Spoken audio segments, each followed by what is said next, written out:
தொல்லை இரும்பிறவிச் சூழ்ந்தலை நீக்கி அல்லல்லறுத்தானந்தமாக்கியதே. எல்லை மறுவா நெறியளிக்கும் வாதவூரெங்கோன் திருவாசகம் எனுந்தேன். திருச்சிற்றம்பலம். நாம் திருவாசகத்தில் சிவபுராணத்தின் விளக்கத்தை பார்த்து கொண்டிருக்கிறோம்.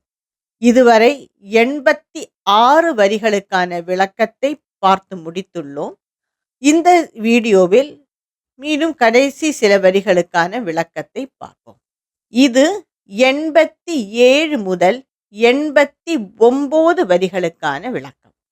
மீட்டிங்கு வந்து வினை பிறவி சாராமே கள்ள புலக்குரம்பை கட்டழிக்க வல்லானே நள்ளிருளில் நட்டம் பயின்றாடும் நாதனே தில்லையுட்கூத்தனே தென்பாண்டி நாட்டானே. மிக அழகான வரிகள் இது. என் உடம்பானது எதற்கெல்லாம் இடம் கொடுக்கிறது என்றால், பொய், வஞ்சகம், மனதில் உள்ள பல வகையான அழுக்குகளுக்கெல்லாம் இந்த உடம்பு இடம் கொடுக்கிறது. இந்த புலன்கள் எல்லாம் வெளி உலகத்தில் இருந்து தேவையானது ஒன்றையும் கொண்டு வர மாட்டேங்கிறது. தேவையில்லாத எல்லாம் ஆசைகளை சம்பந்தப்படுத்தியதும் பற்றுதலை சம்பந்தப்படுத்தியதும் இவ்வாறான விஷயங்களே இந்த புலன்கள் எல்லாம் வெளி உலகத்தில் இருந்து என் மனதுக்கு கொண்டு வந்து சேர்க்கிறது. இதனால் என் மனதும் அழுக்கு படிந்து தூய்மை இல்லாமல் வஞ்சகம், பொய், நிஜம் இல்லாத பலவற்றையும் உண்மை என்று எண்ணி அதன் பின்னாலே போய்கொண்டிருக்கிறது. இது எல்லாம் இருப்பது இந்த உடலில்தான். இந்த மனதில் நீ சிவஞானத்தை புகுத்திவிட்டால் இந்த மனமும் தூய்மை அடைந்துவிடும். அதனால் என்ன ஆகும் என்றால், இந்த உடம்பானது கட்டழிந்துவிடும். இந்த மனம் உன்னுடன் சேர்ந்துவிடும். இந்த உடம்பும் அழிந்துவிடும். இவ்வாறான கட்டுகளை அவிழ்க்க வல்லவன் நீ. கட்டழிக்க வல்லானே. இந்த கட்டுகளை அவிழ்ப்பதில் நீ வல்லவன். இந்த இடம் கொடுப்பது எல்லாம், இந்த பொய், வஞ்சகம், இதுக்கெல்லாம் இடம் கொடுப்பது இந்த உடம்பு. என் மனதை தூய்மைப்படுத்தி இந்த உடம்பை நீ அழித்து விடு. இவ்வாறாக ஆனால் என்ன நடக்கும்? மீட்டிங்கு வந்து வினை பிறவி சாராமே. நான் மீண்டும் மீண்டும் பிறவி எடுத்து மீண்டும் மீண்டும் இது போல் துன்பங்களை அனுபவிக்க மாட்டேன். அது என்னை சாராது, அனுபவிக்க மாட்டேன் நான். இதனால் இந்த மனதில் நீ தூய்மைப்படுத்தி சிவஞானத்தை புகுட்டி மனதில் தூய்மைப்படுத்தி இந்த உடம்பை அழித்து விடு. இதனால் எனக்கு பிறவிகள் நின்றுவிடும்.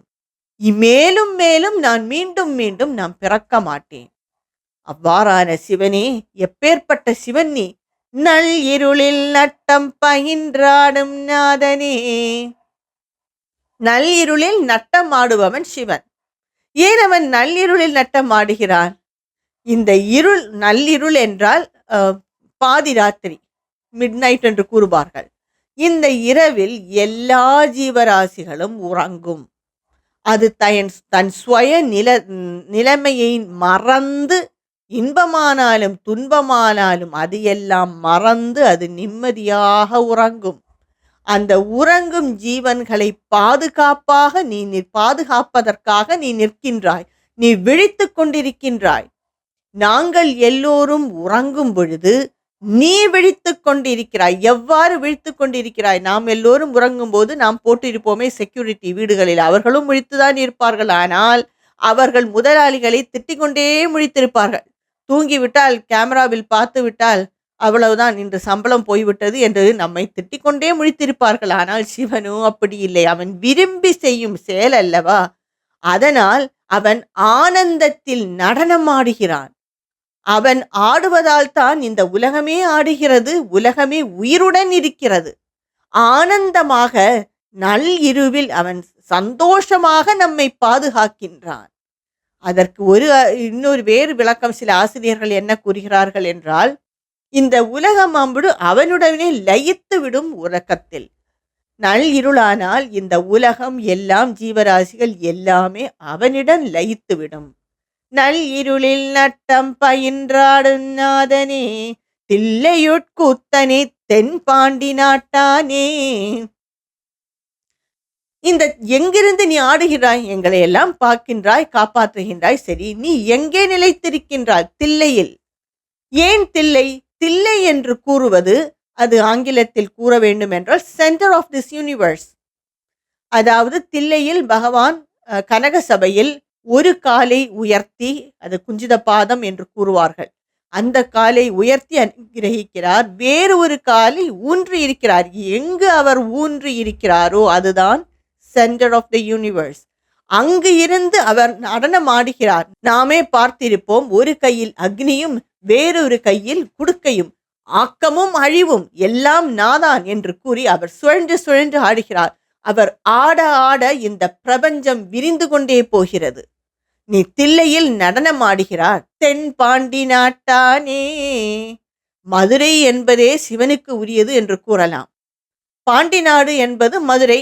அதற்கு அங்கு உள்ள மன்னர்கள் எல்லோரும் ஏதோ ஒரு தவறை செய்து கொண்டு பிறகு சொக்கநாதா என்று போய் விடுவார். சொக்கநாதனும் மன்னித்து விடுவார். வெள்ளி அம்பலத்தில் மதுரையில் ஆடுகின்றார். சிதம்பரத்தில் கனக சபையில் ஆடுகின்றார். குற்றாலத்தில் சித்திர சபையில் ஆடுகின்றார். தாமிர சபையில் திருநெல்வேலியில் ஆடுகிறார். என்ன, அவர் தென்பாண்டி நாட்டவன் தானே. இந்த பிரபஞ்சம் முழுதும் அவரின் அவர் உண்டு. அவர் இல்லாத இடமே இல்லை. ஆனால் சில இடங்களில் தான் அவரை நாம் தெளிவாக உணர முடியும். எல்லோருக்கும் உணர முடியும். அவரை சில இடங்களில் மிக தெளிவாக நாம் உணரலாம். அதனால்தான் இந்த இடங்கள் எல்லாம் மிக பிரசித்தமாக இருக்கின்றது. தென் பாண்டி நாட்டானே. பாண்டி நாட்டிற்கே உரியவன். தென்னாட்டிலே அவன் மிக ஆக்கப்பூர்வமாக இருக்கிறான் என்று கூறுகிறார் மாணிக்க வாசக பெருமான். அடுத்த சில வரிகளுக்கான விளக்கத்தை பார்ப்போம். இது 91 முதல் 95 வரிகளுக்கான கடைசி சில வரிகளுக்கான விளக்கம். அல்லல் பிறவி அறுப்பானேயோ என்று சொல்லற்கரியானை சொல்லி திருவடி கீழ் சொல்லிய பாட்டின் பொருளுணர்ந்து சொல்லுவார் செல்வர் சிவபுரத்தினுள்ளார் சிவனடி கீழ் பல்லோரும் ஏத்த பணிந்து. திருச்சிற்றம்பலம். அல்லல் பிறவி அறுப்பானேயோ என்று, இந்த பிறவியில் நான் மிகவும் அல்லல் பட்டு விட்டேன் ஐயா. ஓ என்று அலறுகிறேன். என்னால் இந்த பிறவியில் உள்ள கஷ்டங்கள் தாங்க முடியவில்லை. எந்த ஒரு மனிதனானாலும் அவருக்கு ஒரு 75% கஷ்டங்கள் தான் வாழ்க்கையில். மீதி ஒரு சொச்சம் 25% இருக்கும். அவ்வளவுதானே தவிர மனித வாழ்க்கையில் ஆனாலும் சரி, மிருக வாழ்க்கையானாலும் சரி, இந்த பூமியில் பிறந்து விட்டாலே கஷ்டங்களை எல்லாம் அனுபவிப்பது ஒரு பெரிய ஒரு பங்கு நம் வாழ்க்கையில் இருக்கிறது. இதுபோல் யாரானாலும் சரி, கஷ்டத்தை அனுபவித்து அவர்களால் தாங்க முடியவில்லை. இந்த பிறவி அல்லல்படும் இந்த பிறவியை அறுப்பானே. ஏனென்றால் அவர்கள் மிகவும் உன்னை அழைக்கிறார்கள். மாணிக்கவாசகர் கூறுகிறார், சொல்லற்கரியானை சொல்லி திருவடி கீழ். உன்னை கூற முடியாது, வர்ணிக்க முடியாது. ஏனென்றால் மனம் அங்கே செல்லாது. மனம் செல்லும், ஆனால் உன்னிடம் அழிந்துவிடும். எவ்வாறு நான் உன் பெருமையை கூறுவேன்? என்னால் புரிந்த சில வார்த்தைகள், சில அடையாளங்கள், சில லிங்க அர்த்தங்களை வைத்து உன்னை பற்றி நான் புகழ்ந்துள்ளேன். உன் திருவடிகளை நான் புகழ்ந்துள்ளேன். என்னால் முடிந்ததை நான் புகழ்ந்துள்ளேன் என்று மாணிக்கவாசகரே கூறுகிறார். சொல்லுவதற்கோ விளக்குவதற்கோ மிகவும் அரியவன் நீ. உன்னை யாருக்கும் புரிய முடியாது. அப்படிப்பட்ட உன்னை சில வார்த்தைகள் கொண்டு உன்னுடைய திருவடிகளை நான் வாழ்த்தியுள்ளேன், புகழ்ந்துள்ளேன், பாடியுள்ளேன். சொல்லிய பாட்டின் பொருள் உணர்ந்து சொல்லுவார். இவ்வாறு நான் எழுதின இந்த பாடலை இவ்வாறு நீ என் மனதில் புகுட்டின இந்த பாடலை புரிந்து அதன் அர்த்தத்தை அதாவது அதன் பொருளை புரிந்து உணர்ந்து கூறுபவர்கள் அவர்கள்தான் உண்மையான செல்வர்கள். செல்வர் என்று நாம் இந்த உலகில் யாரை கூறுவோம் என்றால் மிகவும் பணம் வைத்திருப்பவர்களை, மிகப்பெரிய வாகனம் வைத்திருப்பவர்களை எல்லாம் நாம் கூறுவோம். ஆனால் அது எல்லாம் அந்த சொத்துகள் நிலைக்காது. ஏதோ ஒரு காலகட்டத்துக்கு நாம் அனுபவிக்கலாம். அந்த ஒரு அணுகுமுறையில் நாம் அனுபவித்தால் சரி. இல்லை இது நிரந்தரம் என்று நாம் மனதில் நினைத்தால் அவர்களைப் போல் முட்டாள்கள் இல்லை. ஏனென்றால் ஒரு தகப்பன் கஷ்டப்பட்டு சம்பாதித்ததை மகன் அனுபவிப்பான், பேரன் அழித்து விடுவான். இல்ல பேரன் கஷ்டப்பட்டு எவ்வளவோ அப்பாவும் தாத்தாவும் கஷ்டப்பட்டதை பார்த்துவிட்டு அவன் கஷ்டப்பட்டு சம்பாதிப்பான், வேறொருவன் வருவான் அதை அழிக்க. இந்த உலகத்தின் நியதி அது. ஒரு ஆளுக்கோ 2 பேருக்கோ நிகழ்வது அல்ல, எல்லோருக்கும் அவ்வளவுதான். இந்த ஒரு அணுகுமுறையில் நாம் எல்லாத்தையும் எடுக்க வேண்டும். சரி, இன்று எனக்கு உள்ளது, ஓகே, நாம் வைத்துக் கொள்ளுவோம். நாளை போனால் போகட்டும், என்னிடம்தான் அழியாத செல்வம் இருக்கின்றதே, ஈசன் என்ற செல்வம் என்னிடம் இருக்கின்றதே, எது போனால் என்ன வந்தால் என்ன, இருப்பவை மட்டும் அனுபவிப்போம். இல்லை என்றால் தூக்கி போட்டுவிட்டு வேறொரு செல்வமான அழியாத செல்வம் என்னுள் உள்ளதே அதை அணுகுவோம் என்று உள்ள அந்த ஆட்டிடியூட் என்று கூறுவார்கள். அவர்களுக்கு என்றுமே கவலை இல்லை. அழியாத செல்வம் நீ. இந்த பாட்டின் பொருளை உணர்ந்து சொல்லுபவர்களுக்கு அழியாத செல்வம் நிலைத்து விட்டது அவர்கள் மனதில். அவர்கள்தான் செல்வர்கள். அந்த செல்வர்கள் எங்கு இருக்கிறார்கள்? சிவபுரத்தில் இருக்கிறார்கள். உன் பாதங்களின் அடியில் அவர்கள் இருக்கிறார்கள். அதனால் என்ன பயன்? பல்லோரும் ஏத்த பணிந்து சிவனை யாரெல்லாம் வணங்குகிறார்களோ அவர்கள் எல்லாம் அவர்களையும் அந்த சிவனடியார்களையும் வணங்குகிறார்கள். சிவனை எப்பொழுதும் யாராவது எங்காவது பல பேர் வணங்கி கொண்டேதான் இருப்பார்கள். இந்த கூறின பாட்டை மகிழ்ந்து அதன் பொருளை உணர்ந்து மிக ரசித்து கொண்டு இருப்பேனானால் நானும் அந்த சிவபுரத்தில் இருக்கிறேன். எல்லோரும் அந்த சிவனை வணங்கும் பொழுது என்னையும் சேர்த்து வணங்கி விடுவார்கள். நாம் பார்த்திருப்போம் தட்சிணாமூர்த்தி படத்தில் அவர் இருப்பார், கீழே பல ரிஷிகள் இருப்பார்கள். நாம் வணங்கும் போது அந்த ரிஷிகளையும் சேர்த்துத்தானே வணங்குகிறோம்.